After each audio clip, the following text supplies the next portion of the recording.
everyone, welcome back to Dragon's Rest. We're on episode 5 here.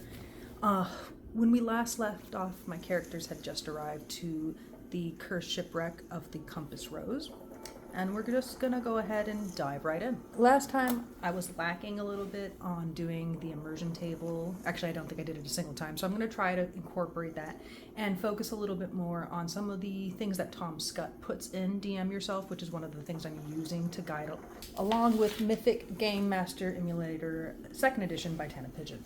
So the immersion table is one of the biggest things about DM Yourself, which is why it's been kind of bad that I've been slacking, but since I'm doing a prepared adventure, a lot of the times in the little descriptions inside of the books, they kind of give you one of those like immersions, like scents or sounds or such, so that's kind of why I feel like I've been glossing it over.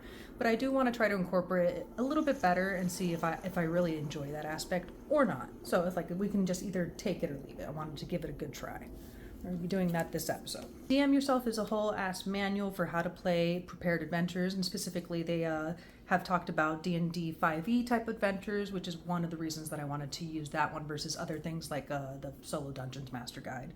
I'm using a couple of specific things from DM Yourself, like I did take the character creation of raising one level higher up. I'm taking a sidekick. I took Hero's Luck, which I haven't used yet. I think I forgot about it. I'm using the plot armor. Lowering the difficulty, where there's a couple of stipulations where like you have 75% of the total HP for enemies versus their full stat block. You take average damage versus rolling for it.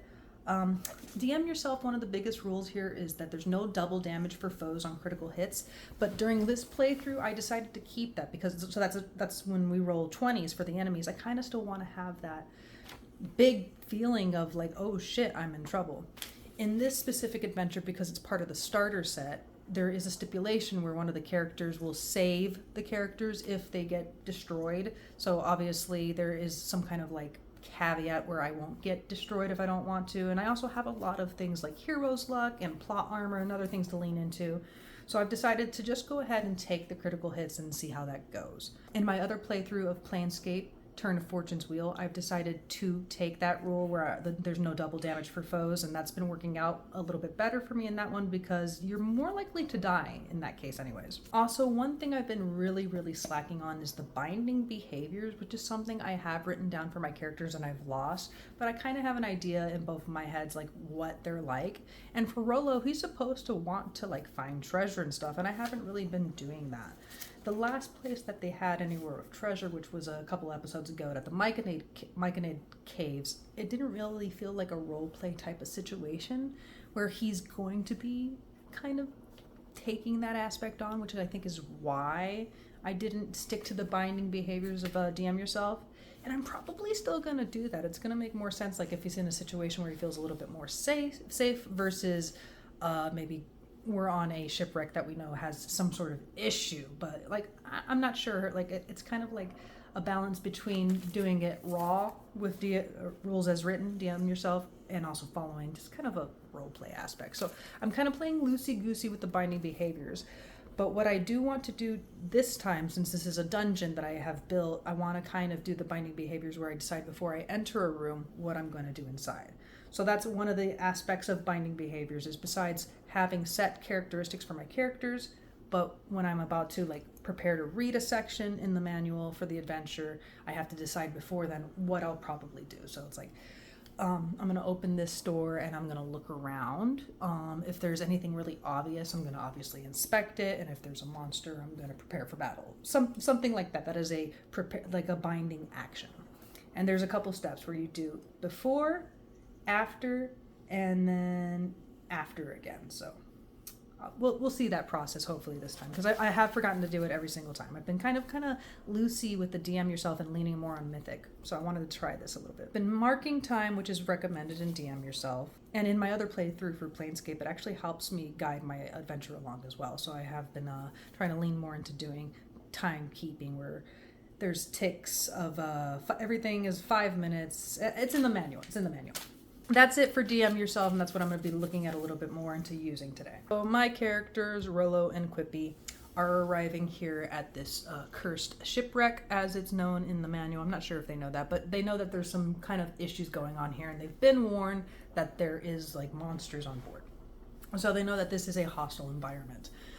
They have been tasked with Tarak, who is the Dragon Keep botanist slash herbalist guy who gave them a bunch of potions because they gave them mushroom caps from the previous adventure. And he tasked them with finding a bunch of seaweed that's very special inside of the hold.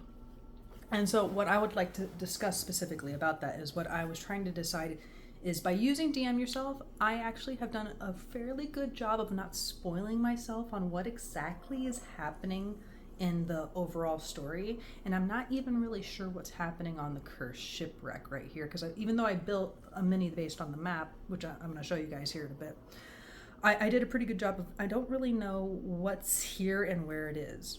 So there's a guide in DM Yourself on how to read sections, not to spoil yourself, and honestly it basically boils down to like trying your best to go like this and not look at keywords while also looking for other keywords. It's a long story. Read the manual. We're basically going into this as blind as we can, which I think I did a good job. I read the description in the last video, so I'll just go ahead and say that that airplane right there, those are supposed to be dragon bones, and that I switched it around last time because I had a couple of things wrong, but I have now, this pretty much matches the map, so I'll show you. Here is my map. So what I built here is I built the main deck and the upper deck. That's what we're going to see today, and then I'm just going to draw out the hold and the lower deck depending on what happens there. So I'm trying to minimize my need to build a bunch of different environments. I'm hoping that whenever I need a ship that this will be okay in the future, and I'm hoping to have a lot of things that I can lay flat and disassemble basically and just store them in boxes. That's what I'm looking for with my little cardboard setups. That middle pole, that is the mast that comes apart, and everything else basically lays flat except for the little bit of cardboard that I glued on top of each other. So right here, we can't really tell, but the book tells us that we can see that here in the back corner. Let me see, where's my hand? There we go. Over here, there's a hole somewhere that we can kind of see underwater. That seems like underneath, we can get underneath it. And over here, where the airplane dragon bones, that's a mast that's been toppled over, and that's rigging. So it's very easy for us to climb up there. So here we are. We know that we could probably go straight to the hold and maybe find the seaweed that Tarak wants us to get, but we also know there's probably monsters on board, and it looks like the hold is completely submerged. And neither one of us have any spells or anything that could help us actually be underwater, so I'm actually not sure how we're going to manage to do this. It's a conundrum even for me as the DM. Coming up to the ship right now, it's a broken ship. It's stuck in the rocks. There's some bones sticking out. It looks very spooky, and there's some creepy sounds that I've put on here in the background. All right, we have the immersion table, and we're going to roll a 1d6. And we got a 4. 4 is skin. So let's see here. Rain, sweat, touching, metal, cotton. And so what DM Yourself, the immersion table, it asks you to basically think of yourself and try to put yourself into this tactile, because it's all the senses. So skin. I'm going to say that probably as we approach this derelict ship, there's probably some fog, some mist, kind of just basically raising a chill in the air. Kind of, there's not a lot of visibility past the ship, and it's very creepy and weird, sad-looking environment. We can see that there's some broken down stuff on the stern of the ship. We can see the gap at the bottom of the hole. It seems very still, and we don't see anything else. There's no other movement, and there's a clear path up there for us to climb on board. So we're going to pause our rowboat, and Quippy and I are going to have a discussion. Like, what do we do here? What are we here for? We're here for Tarak's seaweed, but that wasn't our primary mission. Our primary mission was to come here and see what's going on.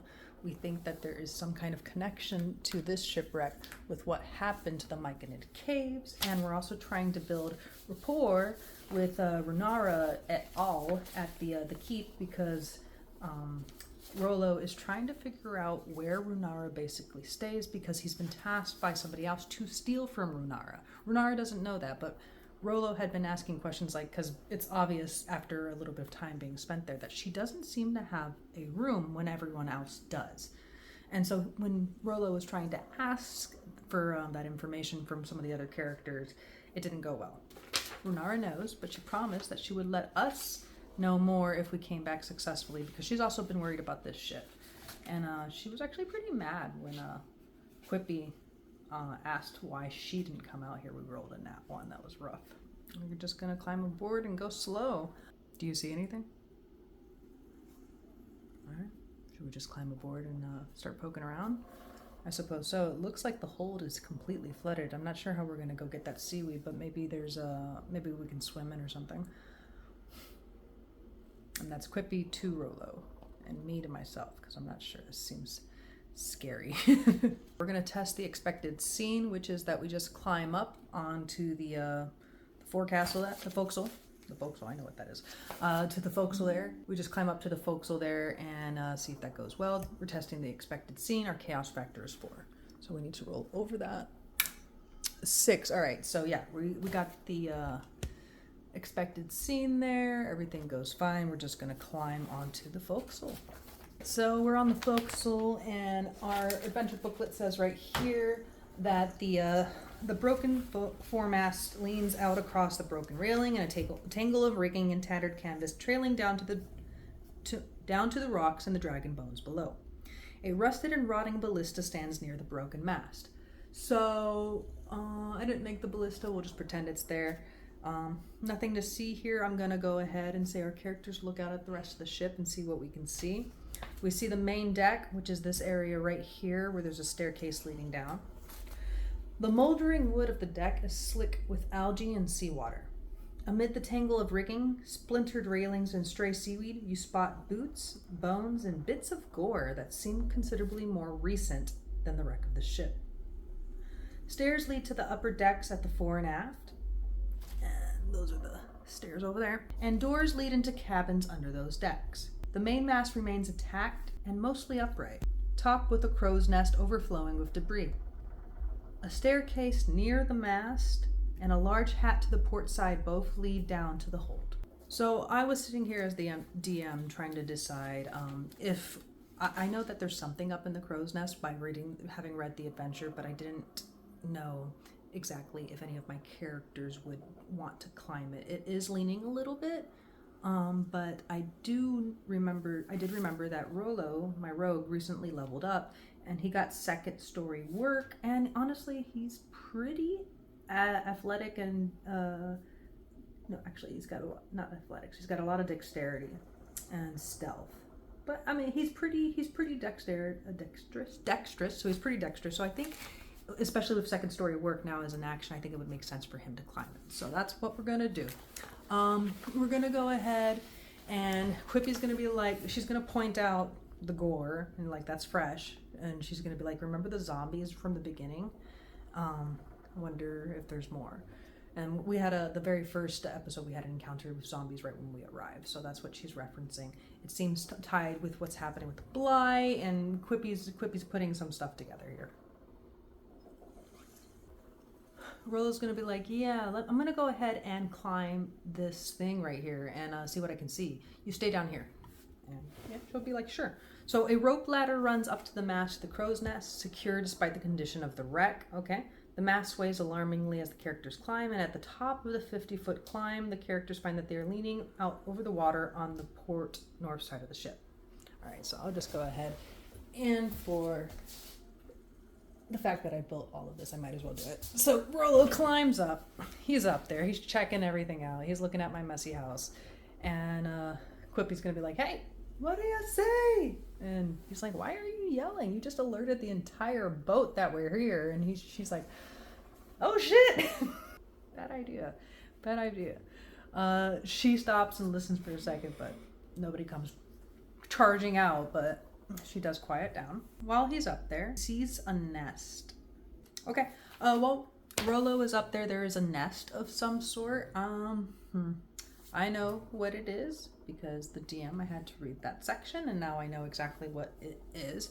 So there's a big ass nest, and there's a bunch of treasure in it. There's a Small gold bracelet worth 25 gold pieces. A single gold hoop earring worth 25 gold pieces. 2 small tiger gems worth 10 gold pieces, and 1 bloodstone gem worth 50 gold pieces. I'm gonna go ahead and say that he takes all that because one of his binding actions is that he takes anything of value. And I would say that this is an Aladdin moment where maybe we should consider what's up there, but I guess I'm trying to decide. I think I'm going to do a check of some sort, so you see if he notices if it's a harpy's nest. So that should be a nature check. He's got a +2. I'm going to say that's a D15. All right, so let me get a D20. Let me zoom out so we can get some roll action here. All right. Oh god, that rolled off the table. Okay, 19. You just have to believe me, it's over there. All right, so he rolled a 19, so he recognizes what this is. This is a harpy's nest, and he's just gonna go ahead and take that anyways. He's gonna come down and let Quippy know, hey, this is a harpy's nest. She's gonna be like, did you take shit out of their nest? And he's gonna be like, I sure did, and he's gonna show her, and then she's going to probably shake her head and be like, we are so doomed. Well, like, what do you think they're not going to notice that you took all that? And he's like, what? You think we can't handle a harpy? And she's like, no, not really. They're like, we almost got our asses handed to us by the zombies earlier. Hold on. So I'm going to roll an Arcana. +2 for Rolo. What are you, Quippy? Ooh, she has a 4. Great. Okay, so let's see. 15 again. Nope, she didn't get it. All right, so I would say that they don't know much about harpies besides that they know that that's a harpy's nest. So no info for us. All right, I'm gonna say that Quippy probably thinks it's a bad idea. They argue a little bit, but Rolo is definitely not letting go of all of those gold pieces. And he's gonna count this as a win since he's already annoyed that he had to come here, because he doesn't know where to get Runara's secret item that he's trying to steal. So, okay, come on down, Rolo. All right, so we're still investigating. We're gonna go ahead and go to the stern and check out what's back there. Let's see what the book says for that section. All right, so now I read something here that I do see that there's a thing that zombies might react to noise. So I'm going to go ahead, and one of the DM yourself things is to use Hindsight. All right, so I did see here that there is once you hit the stern part or the quarterdeck, there is a sound-induced trigger if you touch the wheel. So I'm going to use Hindsight, which is a DM yourself concept, where we're going to rewind to when Quippy was yelling at Rolo at the top of the mast, because I wasn't sure if I would trigger anything by being loud because I hadn't read ahead. Now I think I had. So, we have to roll. Their passive perception's probably pretty low. Okay, it's 8. Okay, I'm going to roll with disadvantage since she yelled across the ship. I mean, we're pretty far away, so that's why. But still, we yelled like dummies. So we're gonna go ahead and roll with disadvantage. I got a 3, so yes, the zombies heard me. So let's rewind. Boop. We're back to here, where basically Rolo's up here and she starts yelling at him. And unfortunately for that, while he's telling her to quiet down, all of a sudden, a moment later after Quippy starts yelling, there's a loud crash against the door over here to the bottom. I'll point at it right over here. There's a big loud crash to this door underneath. It just starts thudding, and it keeps repeating every about 10 to 15 seconds. All right. Well, Rolo, come on down. I, as a DM, now know what's behind the door. There's no real way for me to get around it without reading it. I should have probably decided what I was going to do before I read fully into it, but I keep forgetting to do that. So I'm going to try to do this in the best way possible. So my characters right now are hearing this banging that's happening on this door because Quippy yelled. And I didn't actually do that on purpose. I was just role-playing, and then I realized that I was already yelling when probably that's dangerous. So once I read in the adventure that there was another trigger, there's a trigger in the adventure booklet where if the characters touched the steering wheel, they have to do a series of strength checks, and if they create a sound, the zombies underneath would hear them. So I decided to play off of that, and I did their passive perception for the zombies, and I rolled with disadvantage because Quippy's literally yelling in a dangerous environment, and so that's how I got here, basically. And now I'm trying to decide, because I know what's in the room, so I'm trying to decide the best way to approach this in a sense of fairness, since I'm playing a game with myself. So my characters hear banging. I'm gonna go ahead and do a perception roll, though honestly they probably the Quippy already, I mean, it's pretty clear there's a bunch of gross bits of destroyed person lying around. The zombies are banging. I was thinking about doing a perception roll, but I think it's pretty clear that they know that there's zombies behind that door, so I'm not going to do that. So now it's just kind of understanding what they would do. I believe they're both ranged characters. I think that they would have a conversation and decide that they're going to open the door because they're just going to take care of the zombies. Quippy is a ranged character. I think we're going to leave her up there and have Rolo open the door, and then when combat initiates, he's going to back up. He has a lot of maneuverability as a level 3 rogue, so he can get away, and I think we're just going to plink on them from far away. Hopefully, I think my characters would think that they could always jump back onto the rowboat if necessary as well. I think that's fine. I don't think that's gaming it too much, even though I do know what's behind the door. I think it's pretty clear. So, binding decisions. My characters decide that they're going to open the door and initiate combat. I really don't have to say that one for this one. It seems pretty clear that's what's going to happen, so we're just going to do that. I went ahead and rolled for initiative, and Rolo is first, and then Quippy, and then the zombies. So we're using DM yourself. The zombies typically have a stat block of this, so 22.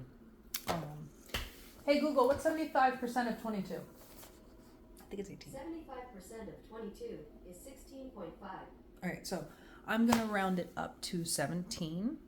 And that's what the HP is going to be for our 3 zombies, because in this adventure, that's what they have, even though we are one more level above that for DM yourself rules. So Rolo's first action, which initiated combat, was to open this door, and the zombies are just basically piling out. He's going to use the disengage action, which is his bonus, his cunning action, to disengage and step away from the zombies at this point and go up. I want Rolo to start climbing that crow's nest, but that's 50 feet. It's gonna take 2 rounds for him to get to the top of it. I'm wondering, it was a little rickety. I'm going to rule, because I want him, basically what I'm struggling here with is I want him to start climbing it, but I also want him to be able to attack. I think I'm trying to balance this out in my head. I think it would be a disadvantage on shooting mid climb.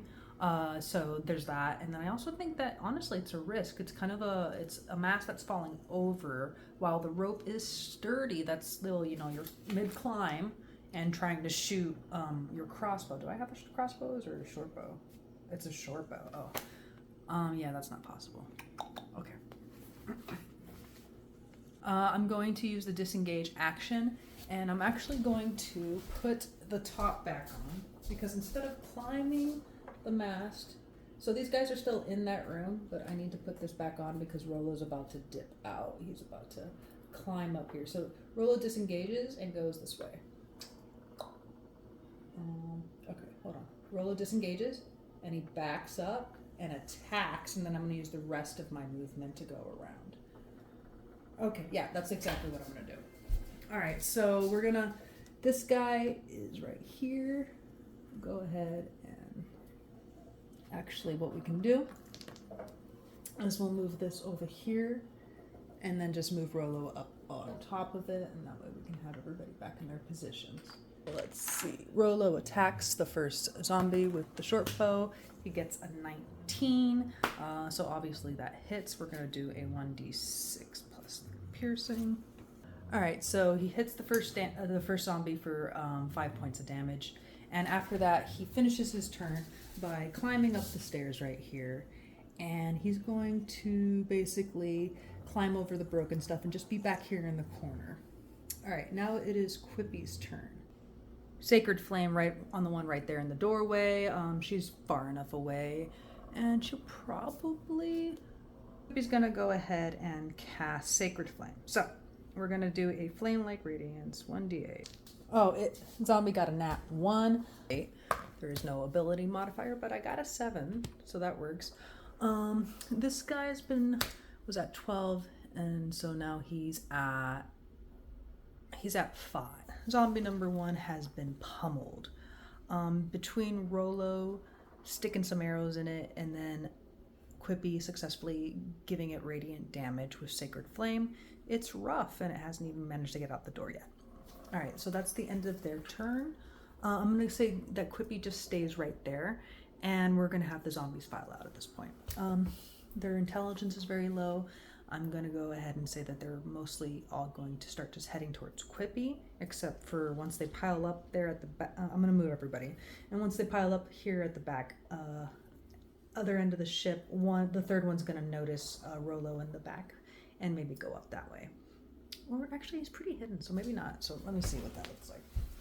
5, 10, 15, 20. It's heading towards Quippy.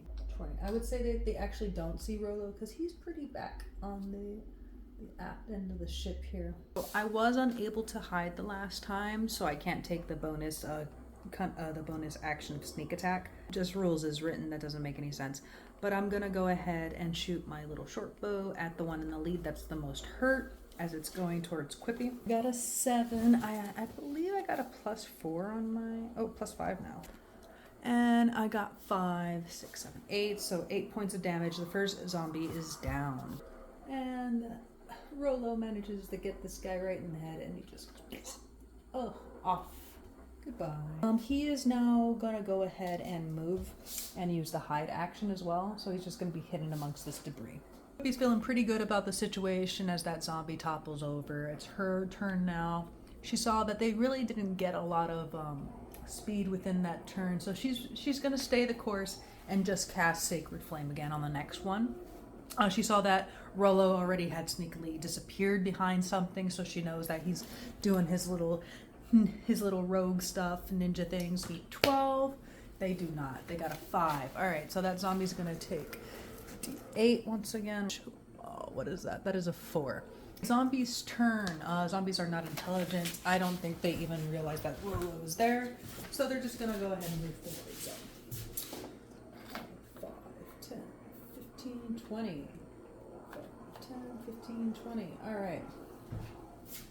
All right, they're starting to encroach upon her there. I believe that is still within range for Rolo. Let me double check. 5, 10, 15, 20, 25, 30, 35, 40, 45. Okay, totally within range for his crossbow or his short bow. All right, we have advantage on our attack roll here. So, what was that? That is a 16 and a 10. Definitely hits.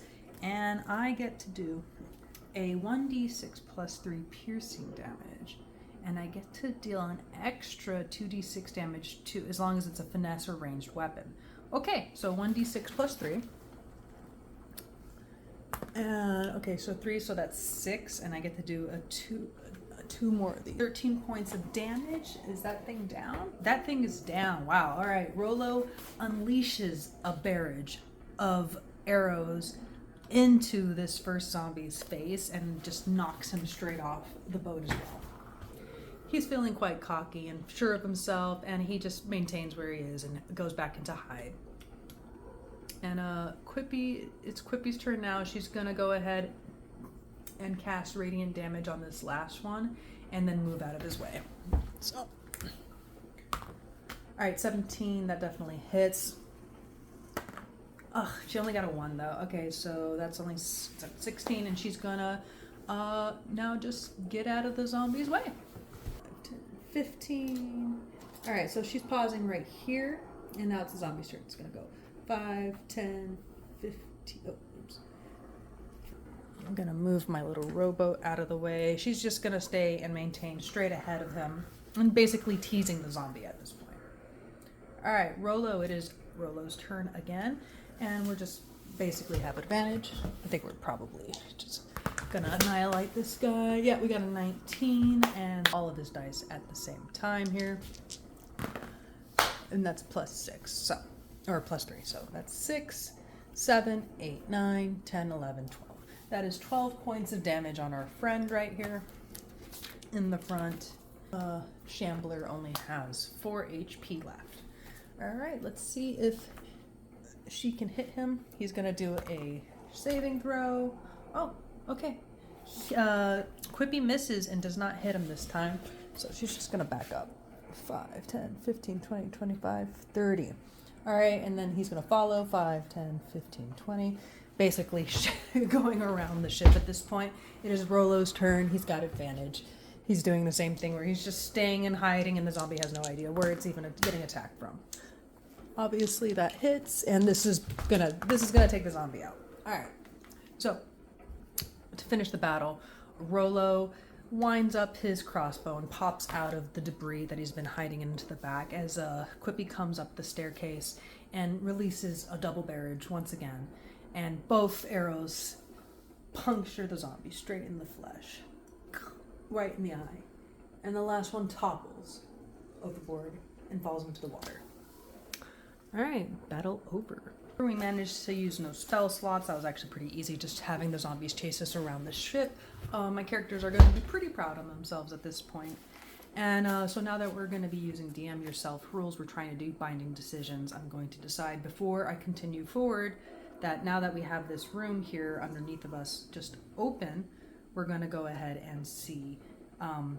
One, we're in a new area because we're now on the stern that we hadn't gone through earlier. We're gonna notice like the steering wheel that's knocked over. I don't think either of my characters are particularly wanting to touch it or investigating it. We're probably a little bit more conscious of like wherever the room the zombies came from at this point in time. So I'm just gonna see if there's anything in the adventure booklet that stands out in this area that I didn't see earlier. So right now we are on C3, which is the quarterdeck. The splintered remains of the mast jet up from this rear deck like a broken spear. The ship's wheel is askew, dislodged from the mechanism. And that's where Rolo was hiding. He was along the broken bits of the mast in the back. The wheel says the compass rose. My characters don't do anything else up here. There's nothing else of interest. And they're going to go to the room that the zombies came out of. So, all right. Before I read the next part or do anything else, my characters are going to decide. I'm going to decide that my characters are going in prepared for anything else, like a zombie, and then they're gonna do a pretty thorough inspection of the room and see if they can find any information of this, of what's going on here and anything else, basically. So Rolo and Quippy approach the door where the zombies had come out, and they enter, and they see a couple of different things. The door had crashed open from the drowned sailors and reveals a cabin that must have once been luxurious. There's a bookcase, half collapsed, which holds waterlogged and disintegrating books and scrolls. There's a polished wood desk, which leans awkwardly on 3 legs. And there's an ornate compass set in its center. The bed is covered in rotting bedding and sags in the middle. There's a jagged hole that gapes in the floor besides the bed. All right, I'm gonna say once again, I'm making a binding decision before reading the rest of the description. I'm going to say that my characters are going to peer into the hole as sneakily as possible, seeing if there's any more zombies. And we're also going to investigate and see if there's anything. This wasn't important. It says here in the book, it says captain's quarters, so I know it's important. But also I'm trying to consider that to my characters it looks important. There's ornate bedding, there's waterlogged scrolls. And also we're going to investigate I guess we can't investigate corpses. I guess they fell off the ship. So we're not going to investigate the corpses. They fell off. Boop. They're in the water. Boop. So that's my binding decision is we want to check everything. I think we're gonna go ahead and get close to the edge as carefully as possible. We're a halfling. We're low in weight, so I'm hoping that won't trigger anything. And we're gonna peer in. So after reading the rest of the little section, I see that there is some treasure here. So I'm gonna go ahead and say that I took a pouch containing 50 gold pieces, some cartographer's tools, and a dagger. And we took the compass out of the desk as well. So there's a lot of treasure here that we were able kind of to scrape up. At this point, Rolo's just stuffing everything in, because he also has all that gold and stuff that he got from the harpy's nest that they're aware there is a harpy up there, or was a harpy up there. Rolo peers in to the hole and sees that there seems to be a chest down below, deep underwater. It looks like there's there's kind of like sunlight coming in a little bit, and he can see that what caused the hole is a chest at the bottom, and it broke through the next deck down, and it seems like it's gone straight down. There seems like to be just enough light peering down on that. So I guess we go down. All right, I'm going to make a binding decision now that we are going to check the rest of these rooms. And basically we're going to go check here, this one right here next to it. And my binding decision before entering each room is that we're going to enter carefully and check for possible traps near the door or anything amiss. And also search for any loot we're going to spend. And so we're also spending time doing this, probably going to have to keep track of that. So it's about probably 15 minutes per room. We'll probably spend we're getting close to being here for about an hour, and there is a rule set inside of DM yourself for every hour that passes that I'm considering applying, but I'm not sure yet. So I'm going to go ahead in the next section, which is C5, the galley. We open the next door over, and there's a long, dead, headless skeleton sitting propped up against a counter to the right, but the galley is otherwise empty. Did the skeleton just move? My characters investigate, and there's just some crabs crawling over this skeleton, causing an illusion of movement. Alright, so we're going to approach the next room over, which is C6 on the other side. I'm going to go ahead and lift up this section over here. Lift some of our stuff. We don't need to see that. Alright, so we're going to be opening this door here. I'm going to go ahead and say the same thing. We're prepared for anything to pop out.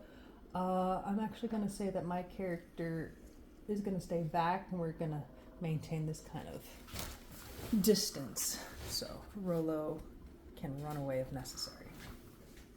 5 double beds line the edges of this cabin. Personal effects are strewn about the room, and a faded painted portrait hangs on one wall. Alright, so we're going to investigate and check everything out, honestly. The portrait shows a young couple smiling and embracing. Written across the bottom of the portrait are the words, Aletha and Brastos, together forever. The black-haired woman wears a sailor's uniform similar to the tatters worn by the zombies aboard the ship. Oh, very sad. The blonde-haired man wears a merchant's fine clothes. Okay, so we know that there's probably some money here. We've already seen the zombie sailors.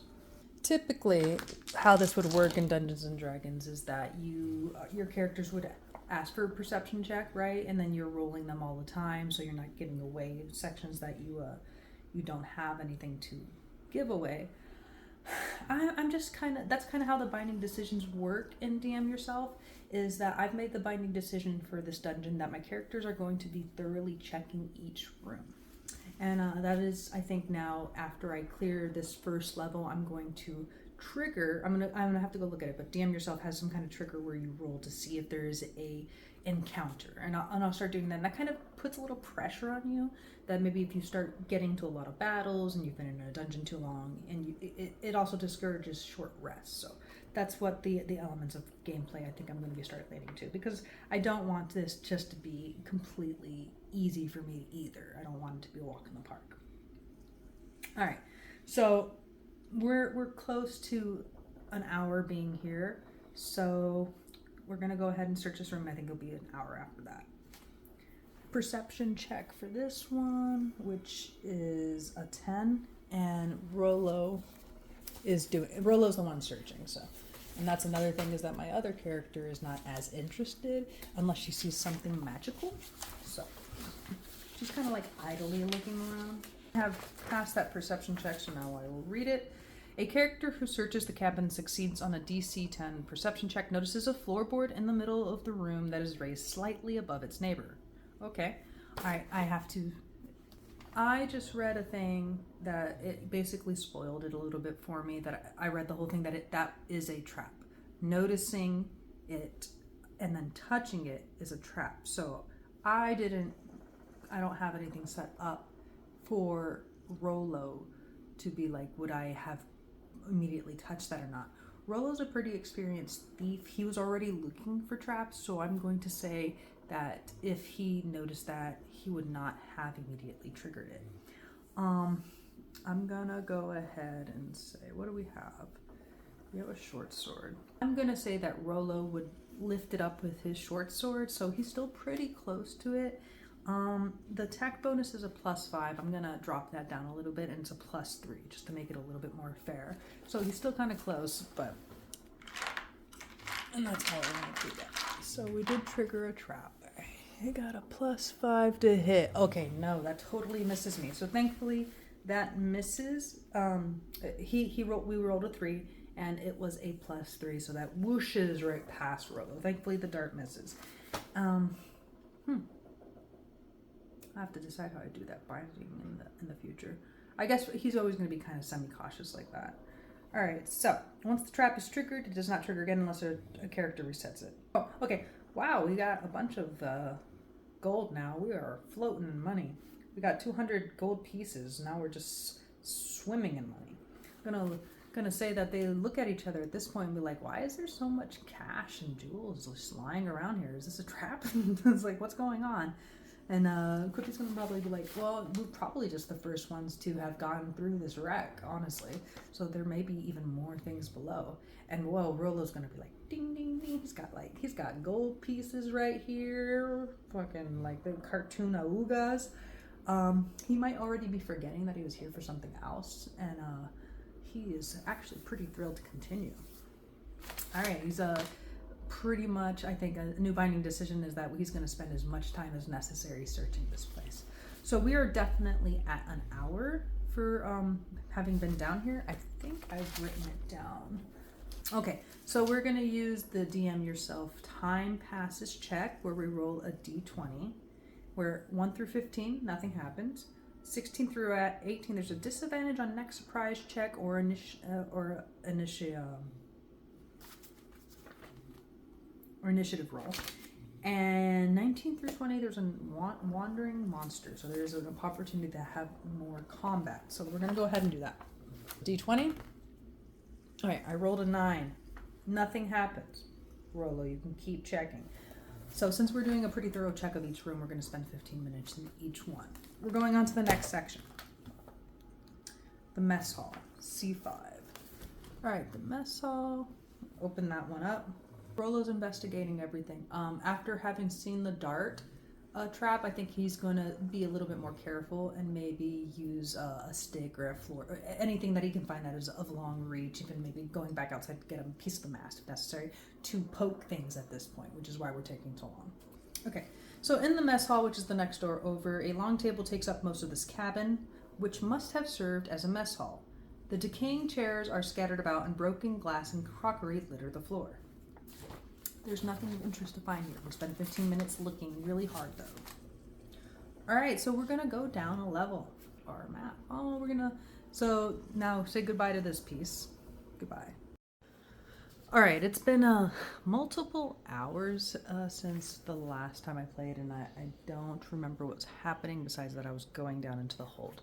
So I'm just going to reset the scene. It's 12:15 in the game time. It's been over an hour, and we've been spending a lot of time searching all the rooms. Before we enter this next area, I already know what's going to happen because I had to read what was happening, and I basically spoiled myself. But my binding decisions for my characters are going to be the same throughout the rest of the ship, which is basically we're entering the room carefully.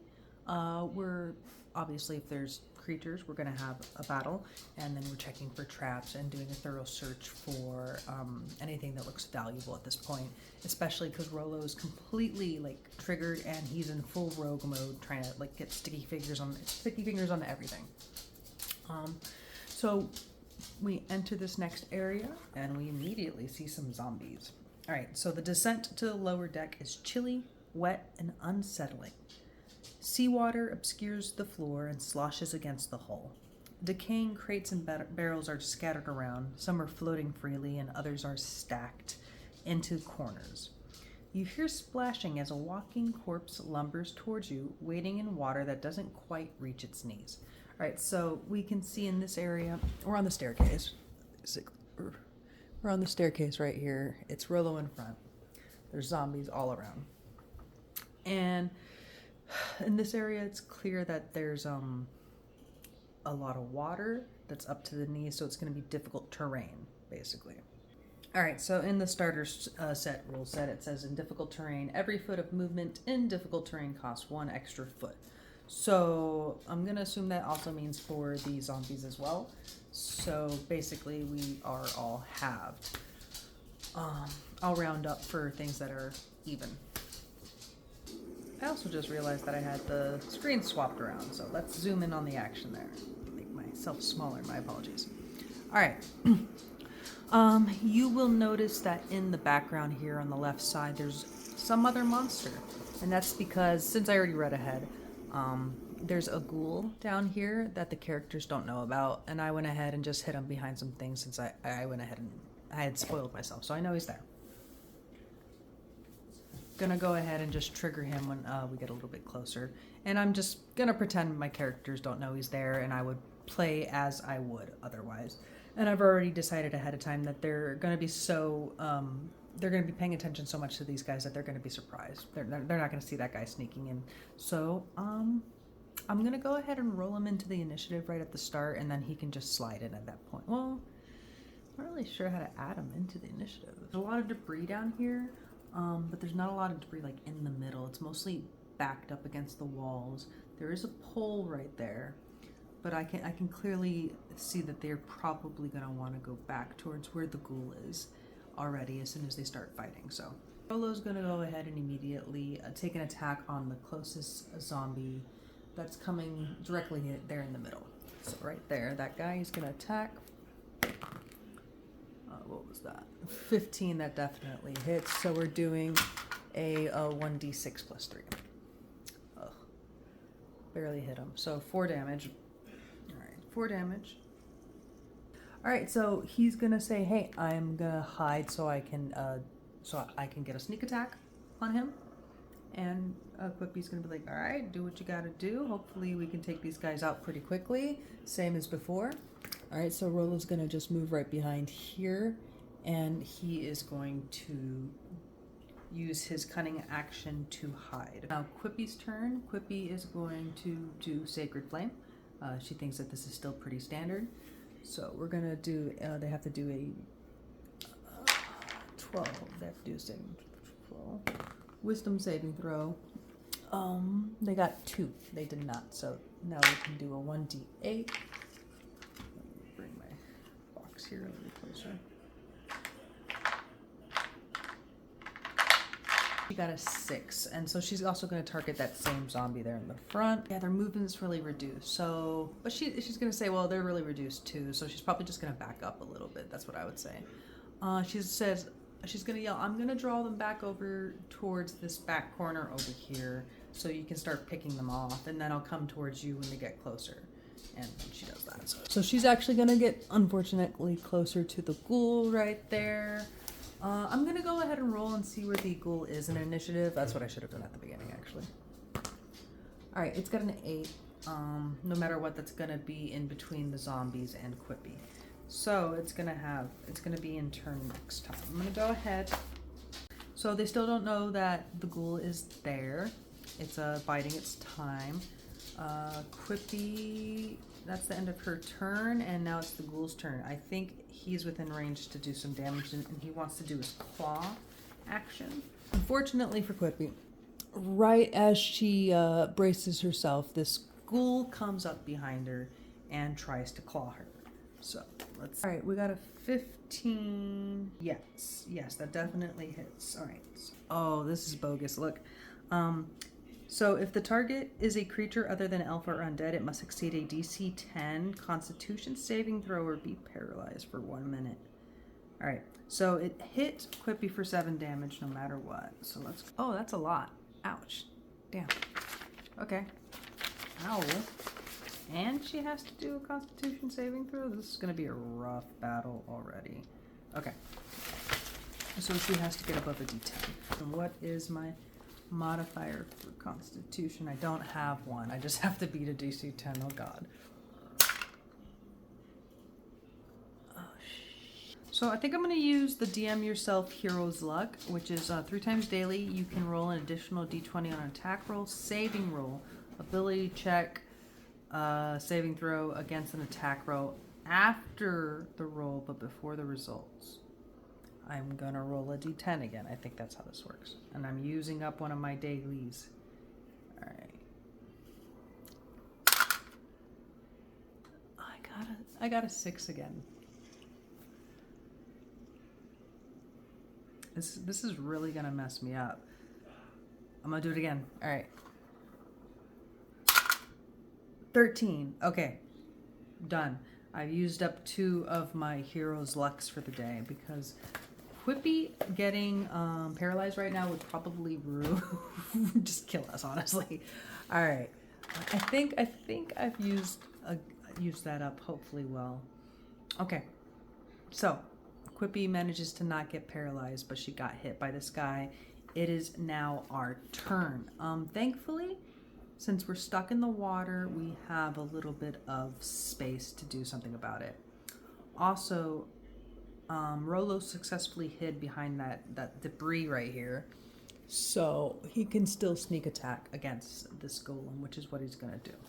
First, I have to see if that hits. I'm gonna go ahead and use short bow again, and that's +5 attack. So we're gonna do against the ghoul at this point, and the ghoul's AC is 12, so +5. Oh, nat 20. Yes. Okay, so that's a crit. So I get double, and then I get 2d6. So I'm getting, and the short bow. The short bow is a d6 as well. Okay, so that's 4d6 plus 3 piercing.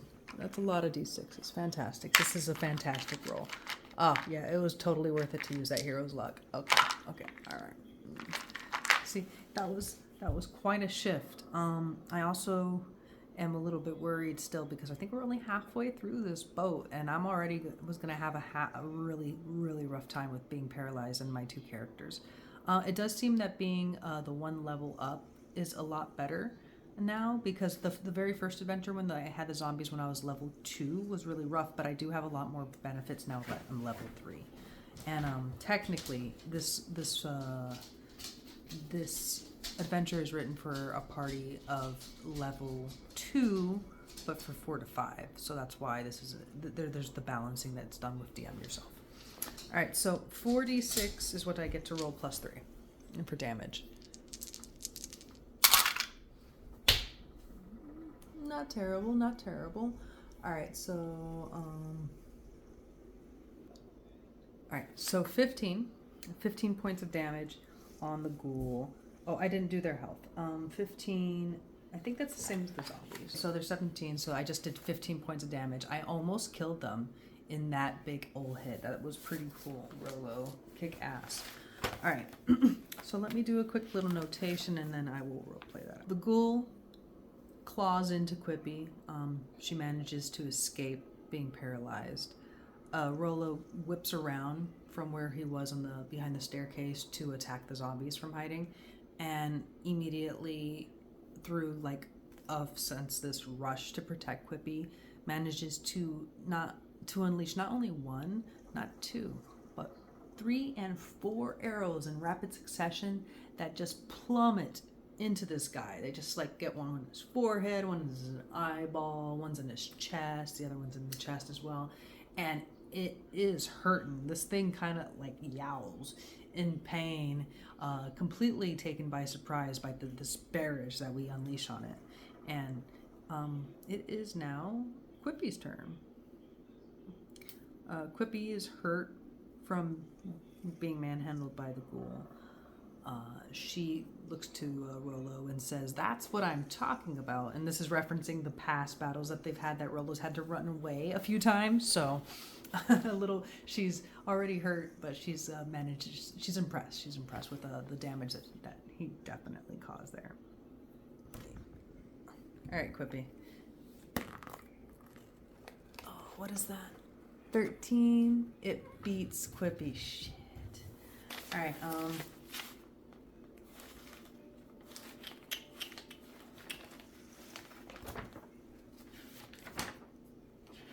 So this thing's smarter than a zombie.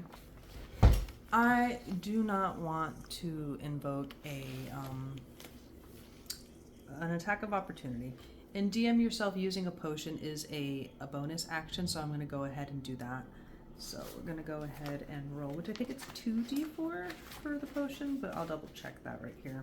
Since we are playing with critical hits, we have to make sure that she survives a critical hit, which she would not right now. So she's going to roll 2d4 plus 2. As a bonus action.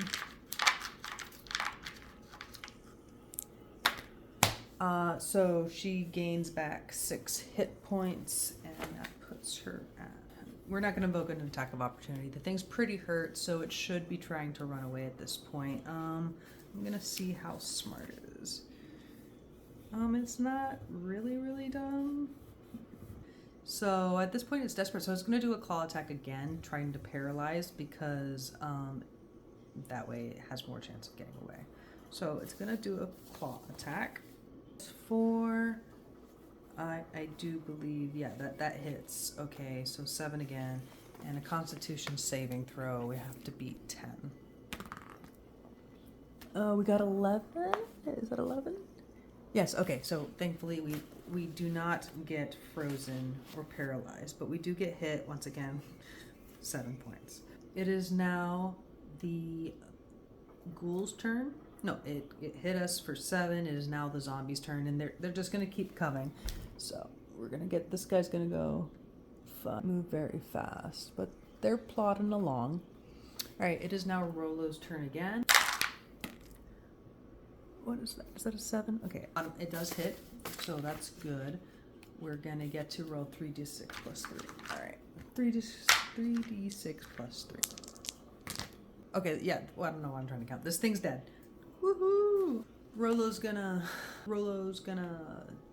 launch another couple arrows and takes out the ghoul, thankfully, after it had just attacked Quippy, and it dies. She turns around and salutes him, and he smiles at her as he once again hides, because they still have zombies to deal with. It is now Quippy's turn. We don't really need to move very quickly, but we do need to get out of the way. So she's gonna call out to Rolo and say, target the one that's on this side so we can go around it. And I do know that's a new one, but we're just gonna start targeting that one. Hopefully we can free up that side. So it is now her turn. She's doing a, whatchamacallit? Sacred, that does hit, and she gets to roll a d8, and it hits 6. All right, it is now their turn. I'm gonna say that she moves back a little bit further to where this, like, closer to the hole is, in the hopes to draw them that way. All right, and so the zombies move forward. Here's one right next to Rolo at this point, and oh, I should have moved him, but I didn't. Okay, well, I'm gonna move this guy. I should have moved Rolo and I didn't, so now he's within range. That was my fault. I'm gonna come out of hiding first before I worry about that. All right, so Rolo is going to pop out of hiding, so he has advantage here. We got advantage on this roll. All right, we can take the 12. They both would have hit anyways. And so that's d6. Goodbye, sir. Bloop. All right, that one's dead. He's going to use his bonus, his cunning action to disengage and get out of range from this guy. And so we're going to start moving. 5, 10. He can't go very far. And it is now Quippy's turn. And she's going to attack that zombie, which is the middle zombie, and it's already hurt. I think we're actually going to mop these guys up now, so that's good. All right. I'll get a little iffy there with the ghoul popping out, but I think we're gonna pull through. All right, 6. It does not. So 6. Is it dead? No. Rolo launches a couple of arrows into this other zombie, destroys it, and during the process, Quippy casts Radiant or Sacred Flame at the zombie that's coming up right next. That was coming up right next to him before he moved, and catches it on fire. It screams and almost seems to topple over, but still comes crawling forward towards them. All right, it's gonna go towards Rolo, and I do believe it's in range, so it is gonna get an attack on Rolo. So we'll move them both up. Slam. Okay. +3 to hit. Rolo's AC is 14. Okay. +3 to hit. 14. Okay, yeah, that hits. And we're doing that's just 4 damage. That's nothing. So the zombie slams into Rolo. Takes a little chunk off of him. Rolo's like, damn, I should have moved. And it is now Rolo's turn. He is going to just claw into this guy in front of him. So we're going to have to take out the short sword, which is also 1d6 +3 piercing. We were unable to hide, so it's just going to be a clear 1d6 piercing here. Okay, the zombie is dead. Rolo kills this one right in front of him, and he manages to back up a little bit more. 5, 10. It is now Quippy's turn. She's going to be in range soon, so she also moves up with her limited range. And yeah, it's not going to be able to get closer. All right, and it's going to have to do a saving throw on her. She's doing her Sacred Flame. And it resists. All right, so now it is its turn. It comes closer. All right, doesn't get close enough. Okay, Rolo's turn. Rolo he's not hidden.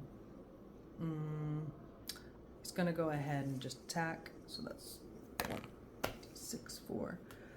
4 plus... Oh, what am I doing? I need to do a D20.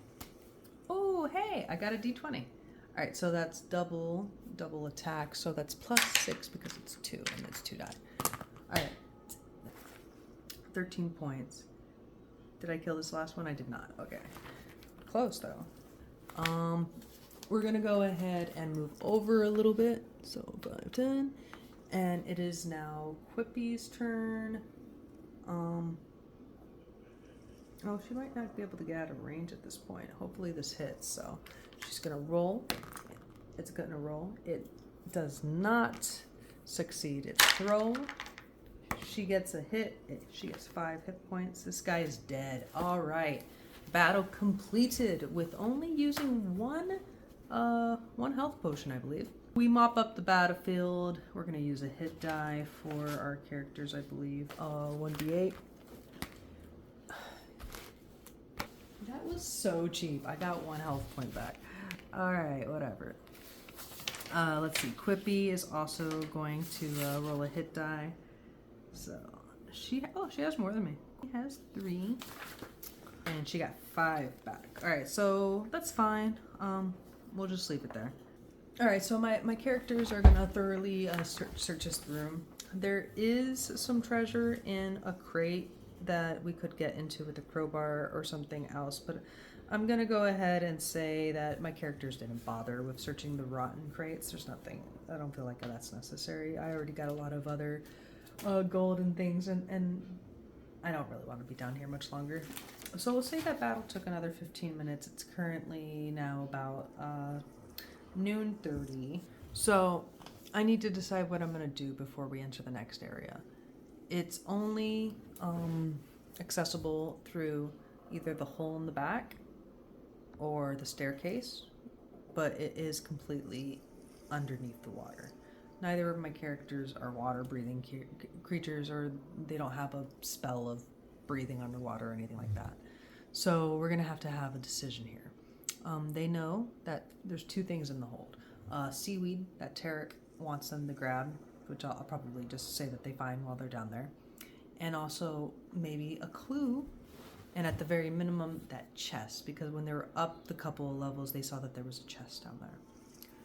I would say that probably in one of our packs, there's probably rope in our explorer's pack or a thief's pack. I'm not going to even look. I would say that it's probably very likely that there's some rope. I would say it's probably likely that the rope is long, at least. Oh gosh, I don't know. What would it be? Maybe it says. All right, let's see. How long is the rope? I'm going to say that the rope is 30 feet long. Okay, so here's what Rolo's going to propose that we do. Rolo's going to propose to Quippy that they go to that back corner and find something that's sturdy to latch onto, which there is probably something. There's a lot of debris back there. There's probably something that's heavy enough to sustain a halfling. And he's going to jump in and try to get at the chest. He's going to go slow and kind of like, not like jump in and just start swimming. He's going to jump in and look. And they're going to have a system where he's going to tug on the rope if he needs her to yank him back up. One yank is give me more rope, and 2 yanks is yank me back up. All right, Rolo, you're the one that wants to do this. And yeah, I would say that Quippy's like, I'm not going down there. She hasn't seen anything magical about the ship so far. It's just been monsters, and she's definitely not jumping down in there after the Spore Servant on episode 2. So she's like, absolutely not. No. All right. So they go ahead and do that. So they find a little section. Here's basically the next level down. We've got this guy. These guys are dead. Y'all dead. Get out of here. Quippy is standing here basically. She's got a rope tied off here. And Rolo jumps in. Bloop. Bloop. Alright. As the cold water engulfs you, a strange undersea world is revealed. Colorful seaweed grows over the shattered hull, especially around the gaping hole in the stern of the ship. Oh, that's good, because I think that's where we are. Tiny fish dart among the hunks of debris and cargo. I read a little bit of the next part. The chest is visible and noticeable here, and Rolo swims up to it. And it seems to be a very heavy chest. He tugs at it underwater, and there's no way he's moving this thing. He goes back up to basically where the hole is, and he's bobbing his head out, and he's talking to Quippy. He's like, it's too heavy for me to do anything with. And she's like, can you open it? And he's like, I actually didn't try. And so Quippy's like at she's standing down, looking at him at the hole, and she's got like the rope around her, and it's tied to something heavy behind her, and she's like, you didn't try. And Rolo's in the water, and he's like, I suppose I'll go do that. And Quippy's like, I mean, we got all day, I suppose. We don't actually have all day. It's actually, I would say that this whole little escapade is taking another 15 minutes. So we're getting close to another hour spent here, which is when we have to roll, and we might have a random encounter. So they don't know that, but I do. Okay.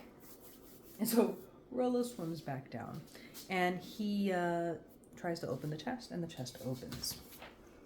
A large air bubble rushes out, and a packet wrapped in sealed wax fabric rises up after it.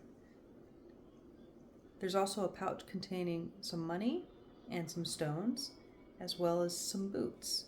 So I'm going to go ahead and say that Rolo successfully gets all the loot and this floating packet and manages to get back up. Let me see real quick if there's anything else down there. There is nothing else down here, so they're basically now back into this level. I'm glad I didn't build all that stuff. That would have made me upset. All right, so that's completely submerged. So we're just going to come back up here. This is all just water. All right, we got a bunch of loot on this section of our quest, which is really a shame that we can't spend any of it. So I'm not sure what I'm doing with all this loot because there's no shop over in the keep. But all right, this session has been going on for a bit. I wanted to finish today on the ship, but I think I just, it's taking a little bit longer than I wanted to. So I'm going to wrap it up here. And the next session is going to go over all the stuff we found, what's in this wax packet, and basically going on from there and finishing out the time on our ship. So thank you so much once again for joining me today. Feel free to drop any comments or questions down below. And I'm going to be trying to do updates on Mondays. I actually recorded this last week, and I'm hoping to edit it way before Monday. Anyways, if you see this on Monday, that means I'm on track. I'm going to try to do maybe updates on Monday for my solo playthroughs. And I'm also hoping eventually, if time permits, to show some of my other playthroughs like on a Friday or something. So please, once again, drop a comment, like, share, whatever. Wait, that's TikTok. Never mind.